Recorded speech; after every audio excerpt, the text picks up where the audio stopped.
Hello, everyone, and welcome to today's webinar, Competing with LEO Satellite Providers. I would like to introduce today's presenter, Scott Imhoff, the Senior Vice President of Product Management and Planning at Cambium Networks. Before we start, I do want to encourage everyone to ask any questions you may have during the presentation in the Questions tab on the control panel, as we will be having a Q&A at the end of the session. But if you're ready, Scott, I will pass it off to you. Thank you very much for that, Riley. Good morning, good afternoon, good evening to the audience. Appreciate you being here with us today. We're going to spend about 30 to 45 minutes talking about a new entrance in the fixed wireless broadband space, the low Earth orbit industry. And it's an industry that has garnered and is garnering a great deal of industry press. I don't think a day goes by that I don't see an article or a press release or some conversation around Starlink in particular, but the others are gathering steam as well. It's also one of the topics that we probably get the most number of questions and curiosities from network operators on over the last, 90 days. So we thought it was about time that we share Cambium's view on the LEO threat and our view of its impact on the fixed wireless broadband space. As Riley indicated, very much would like your questions, your challenges, your concerns, in the question window, and I think we'll have plenty of time to dive into those and share perspective across the audience today. So let me go ahead and get started and advance here.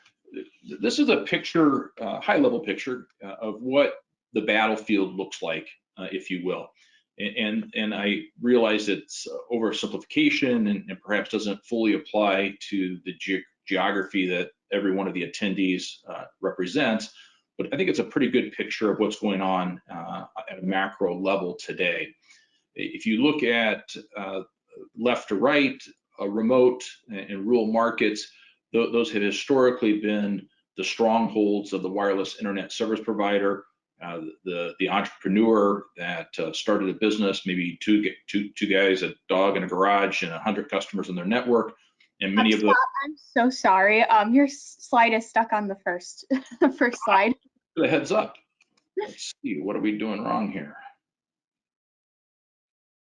I had this problem the last time too, Riley, if you recall.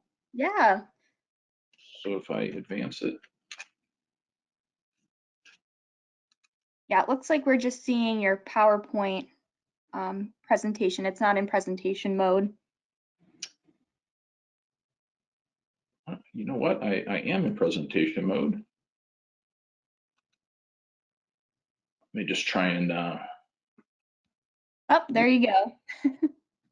All right. You're able to see it now? Yep, we're back on track. Okay. Apologies. And if that happens again, shout out. So let me start over. I think that this, while an oversimplification, is a good macro level scenario or situation of the state of play. The historic strength of the wireless internet service provider, the WISP, has been in the remote and rural markets. And they started with two guys, a dog, in a garage, and grew their business in some cases from tens of customers to now tens of thousands of customers. And we continue to see entrepreneurs enter that space and serve those underserved markets. With the advent of technology like 60 gigahertz, the use of 28 gigahertz, 3 gigahertz in many markets, the wireless internet service providers that were serving those remote, rural, exurban markets are pressing to the right-hand side into the more urban, more densely populated markets. And as they do that, they're starting to compete more aggressively with DOCSIS, the cable operators, the MSOs, the MNOs, the fiber providers, the DSL dial-up folks that have long dominated in those denser markets. Likewise, as the adoption of mobile phones has started to plateau, given penetration in that space, the advent of fixed 5G, the MSOs, the MNOs have started to press into the less densely or lower dense geographies that have long been the strongholds of the wireless internet service provider. I don't think this is new news to anybody on the phone today, but what is changing is the introduction of the LEO as a disruptor to the marketplace. And overtly, all of the LEOs have highlighted their intent of serving the unserved or underserved, particularly in rural rural markets where there are no alternatives, conveniently forgetting that the wireless internet service providers have long served that market. The VSAT providers have long served that market, but nonetheless, that's their overt marketing.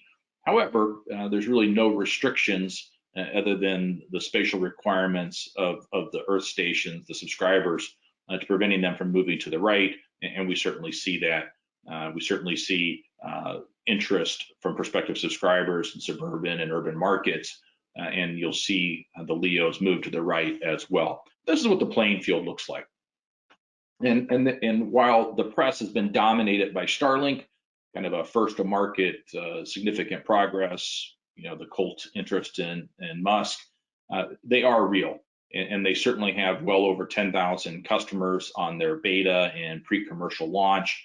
They continue to launch satellites, et cetera. But there are at least 3 other meaningful participants, all of which are making progress.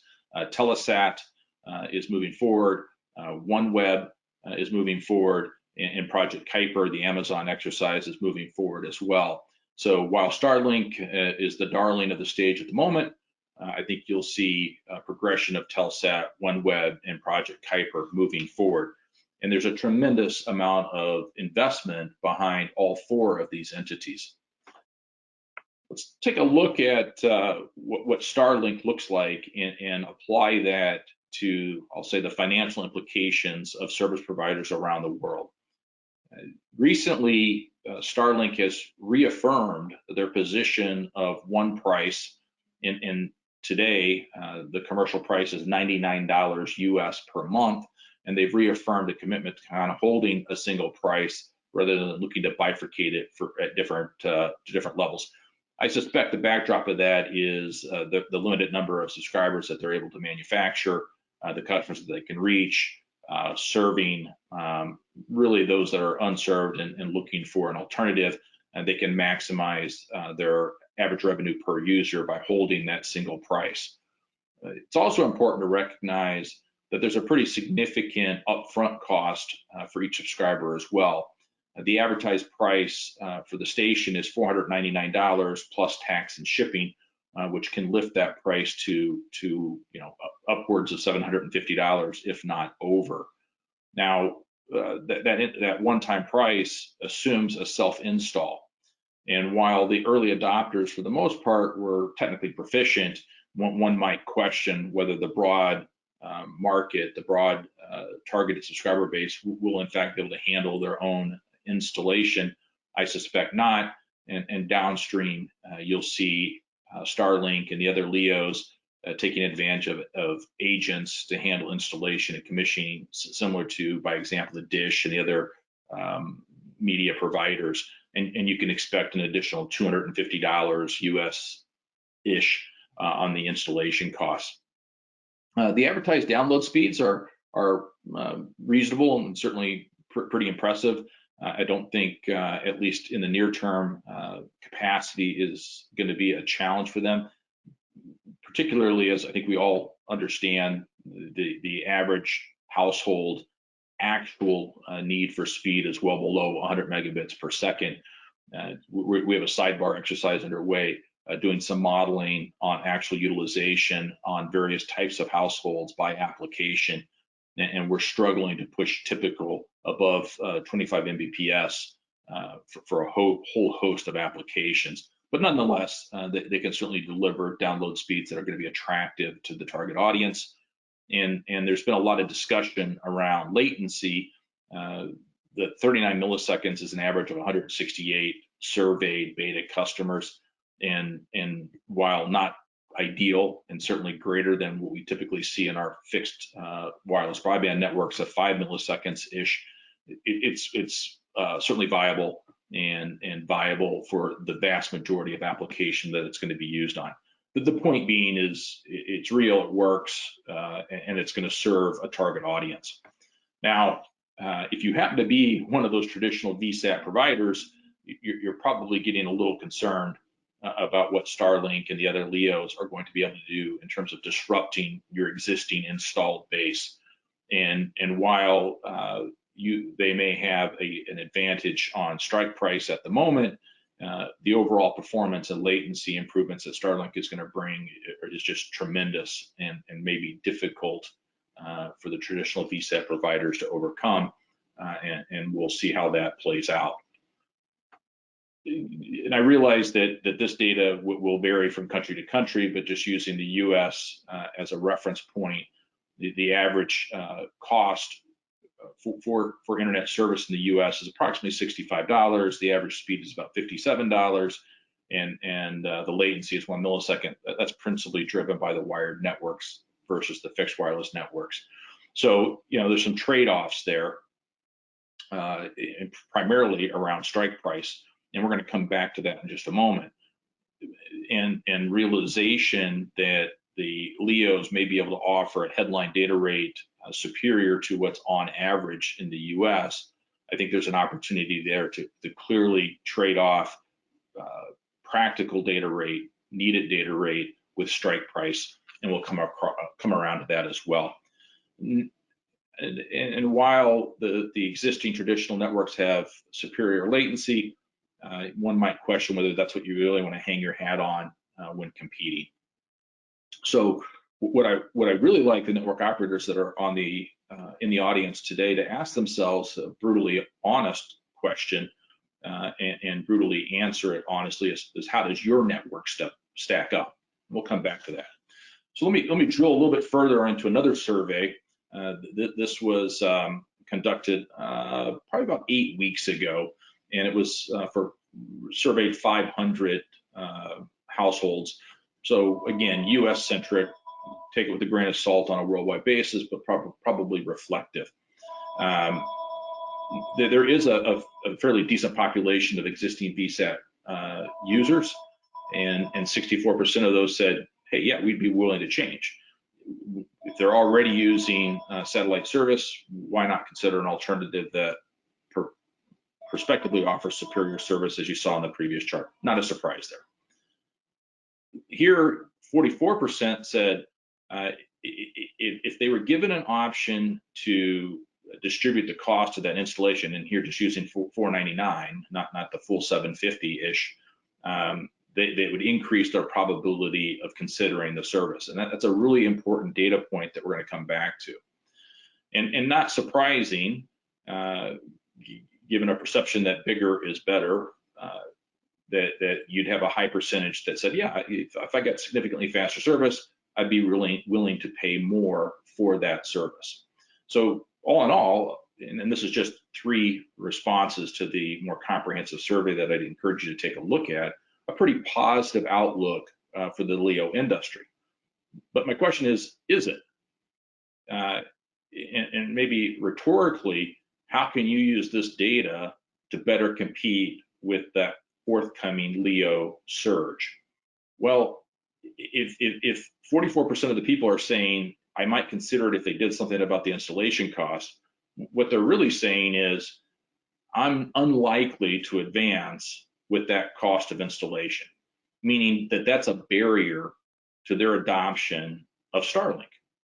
You can use that in setting your own installation costs to be an attractive attribute of your service, meaning if you're able to offer a very low cost one-time upfront installation cost, or perhaps no installation fee at all, it gives you a significant and meaningful advantage over that LEO. Likewise, with this data point on I'm willing to pay more for higher data rates, what it suggests is you may be able to raise your own rates, drive top line revenue, enhance the robustness of your service, and still stay below what Starlink and other LEOs are offering.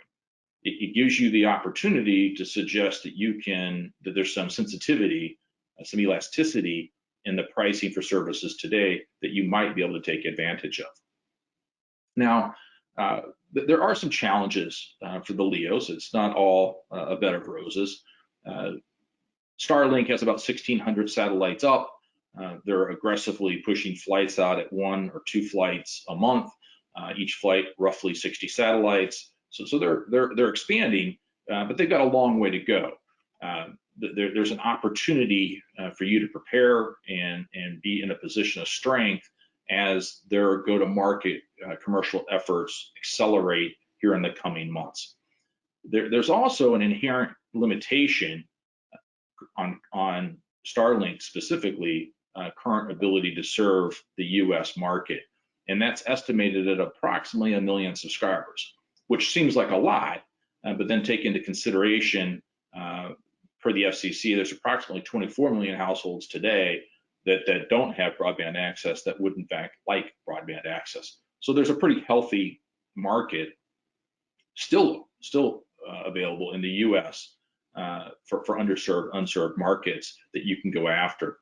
If you build that out a little bit further, there is in fact a pretty significant limitation on Starlink's ability to serve that market. Still healthy, still financially attractive, clearly, or they wouldn't be undertaking the investment.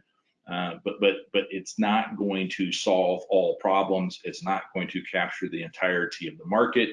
There is going to be a healthy opportunity for wireless internet service providers, the MNOs, the MSOs, to pursue outside of Starlink.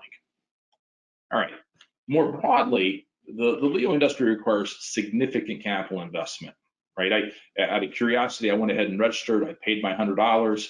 They said, thank you very much for your $100 deposit. We'll let you know if and when we have a unit available for you. And oh, by the way, even if we don't, you're never going to get your $100 back. What are they doing? They're raising capital. It's expensive to build the birds. It's expensive to put them in the air. It's expensive to manage the network. And there's been a lot of industry press on Starlink, specifically on the cost to actually manufacture the station itself. They're actually selling them at a loss, albeit at that $499 price. Regulatory approval. Now, in some markets, US, Canada, and the UK, they check the box on regulatory approval, but around the world, they require regulatory approval for each country they want to provide service at. Well, that's, as a manufacturer of fixed wireless broadband, we're very familiar with that. We have the same challenge, but it's a little bit different perspective from local governments that might perceive the inability to disintermediate the LEO if they in fact need to do that. So they've got a little bit of a challenge that's going to buy time for local operators around the world to prepare. We've already talked about the subscriber ground station costs. Those are quite high, quite expensive, and I think will persist as a significant barrier to entry around the world. The ARPU requirements kind of link directly to that significant capital investment, the operating costs, the subscriber ground station costs. They need to drive a very high ARPU to make this business work. And we all know the price sensitivity of the markets that we're serving. And certainly they're gonna pull some cream off the top. Service providers are going to lose customers, and we'll talk a bit more about that. But that ARPU requirement is going to really segment the price sensitivity customers away from that LEO and give you an opportunity to continue to serve that market. As I mentioned, I think self-installation is going to be a challenge. Certainly, probably the folks on this phone can handle that self-installation. There'll be an audience of technically capable, curiosity, et cetera, that will undertake that. But the broader market is not likely going to be able to handle self-install, particularly if it requires installation on the roof. And that's going to raise that installation cost and increase the barrier to entry, if you will, to new subscribers. There's a couple of, I would say, false narratives that have emerged in the communities discussing the threat of LEOs. One is power consumption, that the power consumption is so great that it's going to be challenging to run it off of secondary power, or the cost to power it is going to be significant as an ongoing expense. You know, I really wouldn't hang my hat on power consumption of the ground stations being the savior to the fixed wireless broadband space. It's reasonable. It's not going to be overpowering. You can in fact power it with solar. It's not the end of the world on power consumption. Likewise, there was a lot of discussion on the impact of atmospheric conditions, rain, snow, and what we've seen in published data from the beta customers themselves in independent forums is yes, there's a modest impact, but it doesn't shut the network down. It might slow it for a period of time. But again, it's not something that's going to prevent an interested subscriber from taking advantage of the service itself. So really kind of focus on the 5 bullet points above: power consumption and weather and atmospheric conditions. Those last two aren't significant negative detractors from the service as a whole. So where does that put us? Who's the winners and losers in that first battle? And one of the things that's come out in the surveys is the criticality of customer satisfaction and the criticality of viable, reasonable broadband. And if you look at this grid, if you're in a remote and rural market and you've got low customer satisfaction, you're not being kind to your customers in either support, whatever it might be, or even just simple broadband access, the data rate that you're providing them, you are most certainly at risk. If your customers don't like you and you're providing them crappy service in terms of data rate, you're going to be challenged because there's now an alternative in the market. Same is true in the suburban and urban markets. Just by virtue of where I live, I'm a Comcast customer, and not to disparage Comcast, but it's not a phone call that I like to make. It's rarely a pleasant experience. If I were able to get comparable service or better service at comparable pricing with a superior customer service, I'm going to be interested in that value proposition. And I think that that's where these LEOs have an opportunity to win. So again, that brutally honest rhetorical question: how does your network compare? And I think an assessment of the services that you're offering is the place to start. What are you charging? Do you have a price advantage over Starlink that's meaningful? Are you offering a reasonable and competitive data rate?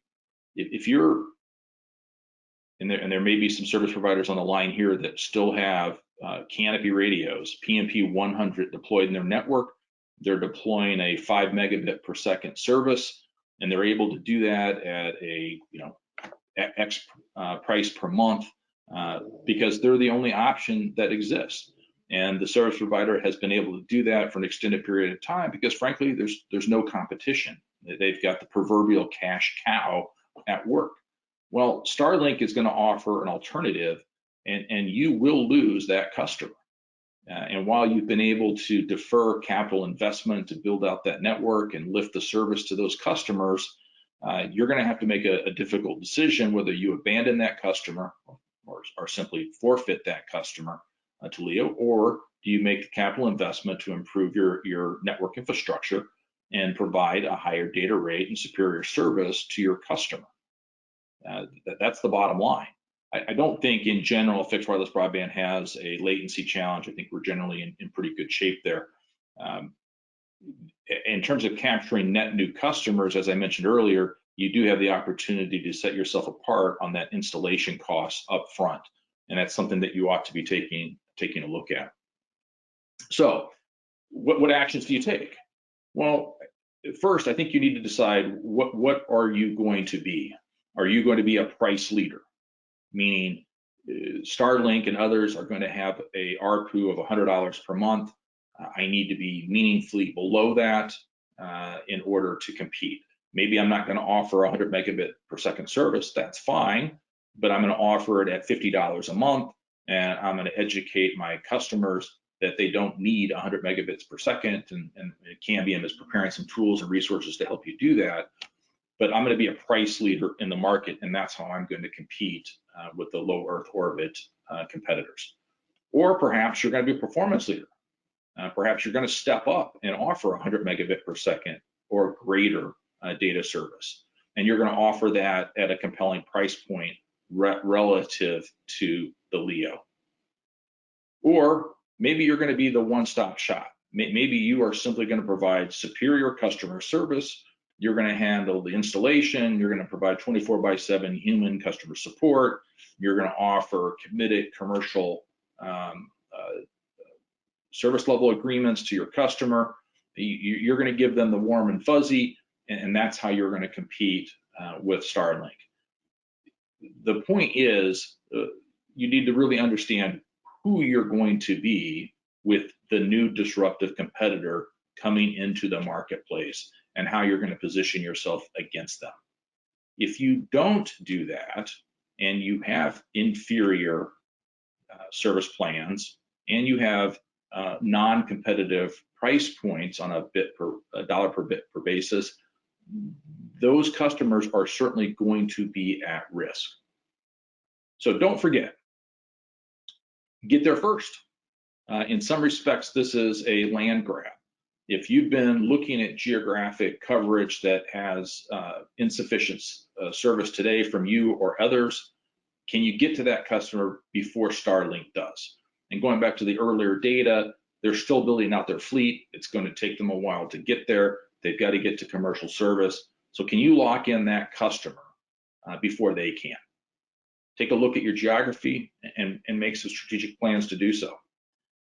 If you're not familiar with it, the Net Promoter Score is a pretty popular model of measuring customer satisfaction, and it boils down to one question that you ask the respondent, who happens to be a customer.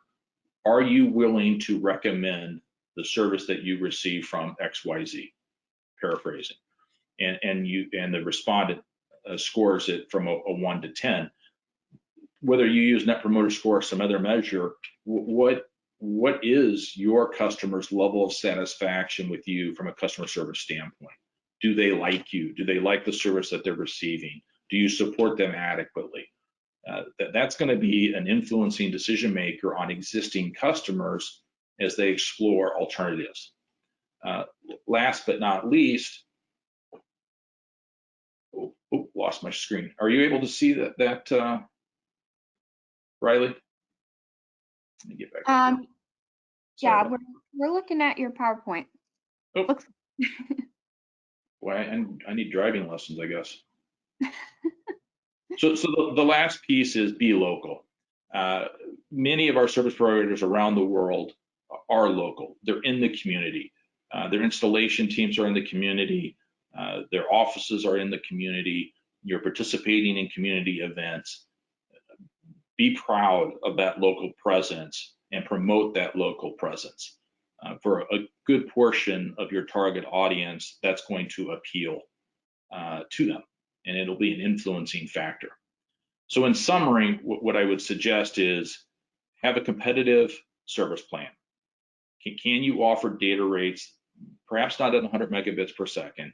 I don't think that's actually necessary, but can you offer competitive data plans that are reasonable and usable by the targeted customer to accomplish what they want online? And I think you can do that with as little as a 25 megabit per second plan. Second, be competitive on your price point. You need to be meaningfully different than the LEO in order to be a price leader. Get to the geographies first and serve the geographies that you do serve with superior customer service. Do those things, and I think that the disruptive force that Starlink and the other LEOs are going to bring will be diminished. So with that, Riley, why don't we open it up to any questions that have come in? All right, sounds good. It looks like we got one from Diego. He asked, is lack of backhaul a barrier in some markets for WISPs to expand or grow? Yes, clearly, if you have a master site in a region, you're going to need backhaul from that site. Now, what's happened in the fixed microwave market is the FDD space. If you don't have access to fiber backhaul, the licensed microwave is now reaching multiple gigabits of capacity just due to technology evolution there. So, short term, there may be challenges with adequate backhaul, but there are solutions to provide that backhaul in most markets. And that's actually a pretty important point. I made the comment earlier about network operators that might still have PNP 100 as an example deployed and offering 5 megabit per second service. Simply upgrading the access layer is not going to get the job done. If you go out and deploy 450M and offer 50 or 100 megabit plans, or you deploy EPMP 3000 and lift your service plans at the access level, if you don't have sufficient backhaul to support that, you really haven't done yourself any good. All right, that looks like that is the only question we've had so far, but we can wait a little bit and see if any more come in. I'm surprised that there's no questions. There's a lot of back and forth on community boards in the WISP industry on this topic. And of course, the industry press is pretty vibrant as well.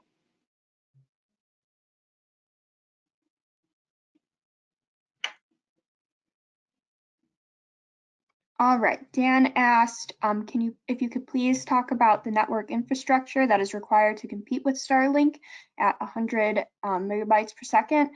At what APs can support that, at what subscriber counts per AP range, etc. Sorry, I can repeat that.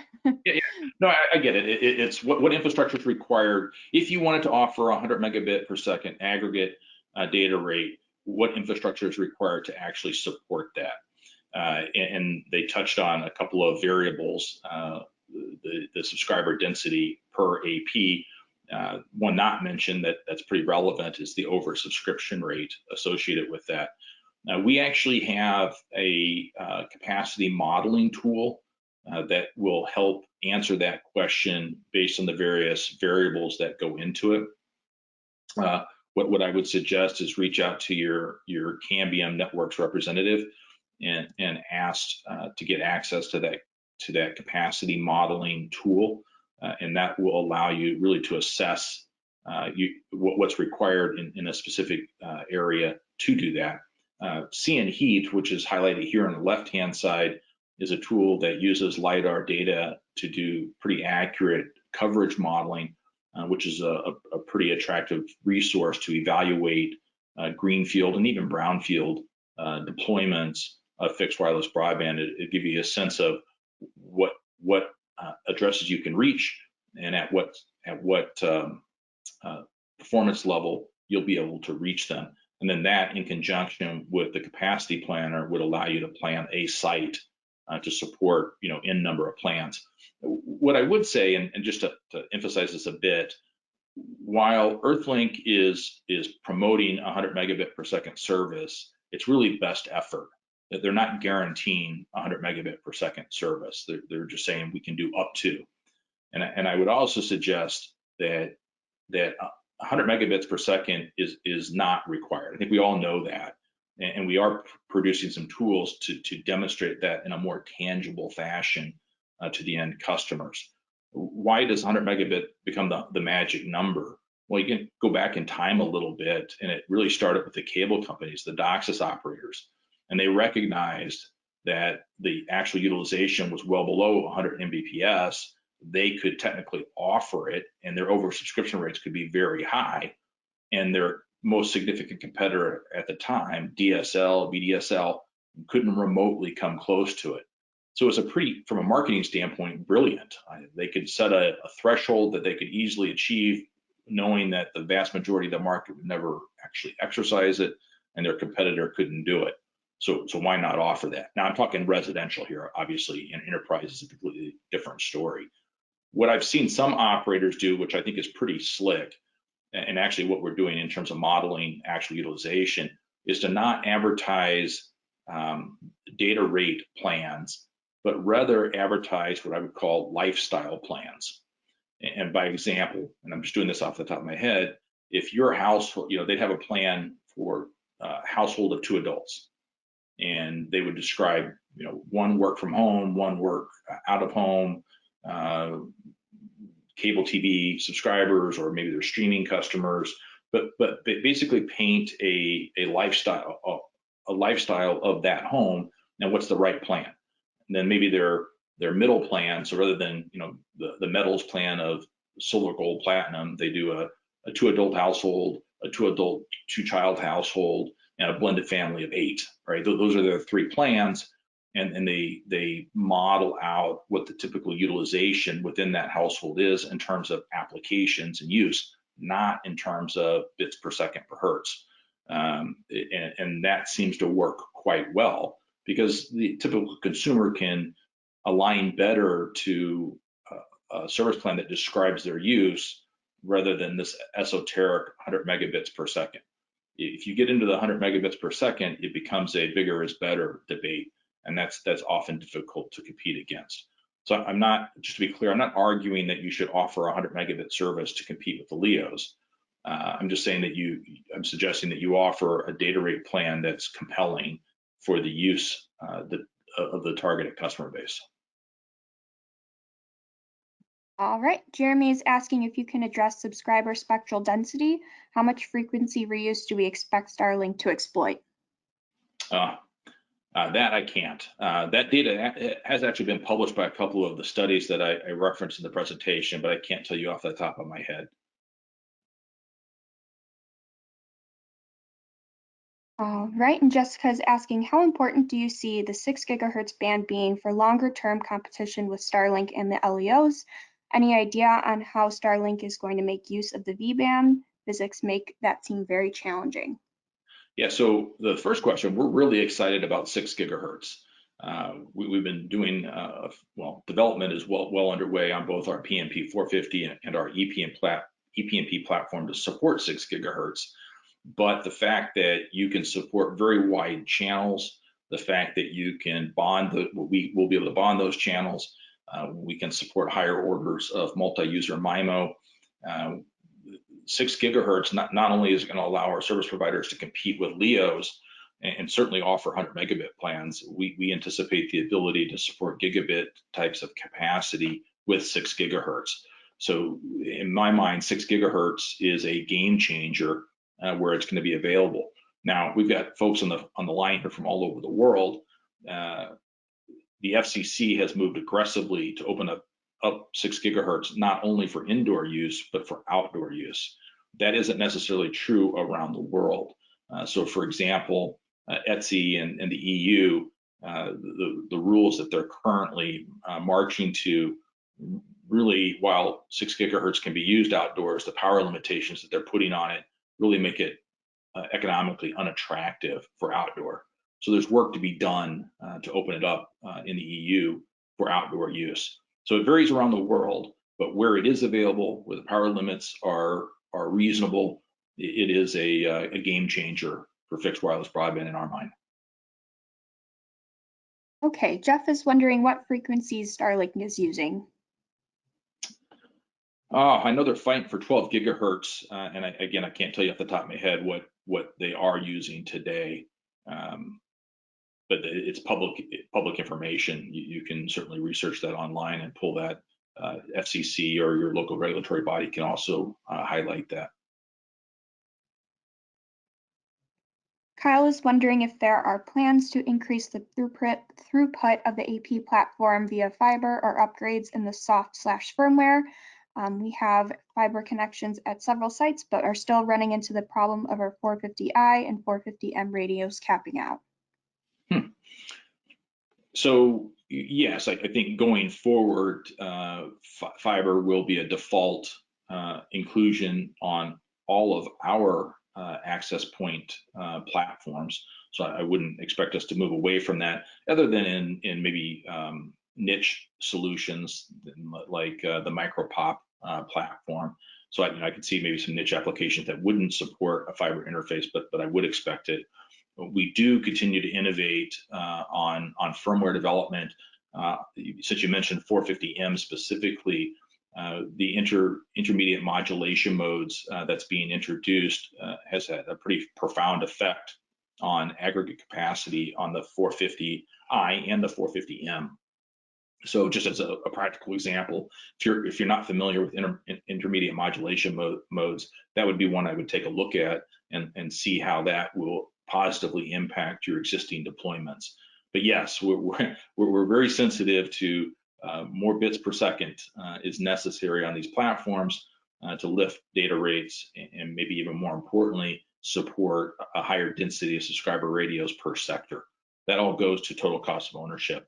And you'll certainly see that in the next generation 450M, and you'll also see that in the ePMP 4000 and 6000 series as they come online. All right, I'm not seeing any other questions right now in that tab. I am seeing some other comments though, so Scott, if you want to take a look at those, I'll also be sending those to you after the presentation, but we'll give it another second and see if any more questions come in. See, we just had to give them a little time and they opened up.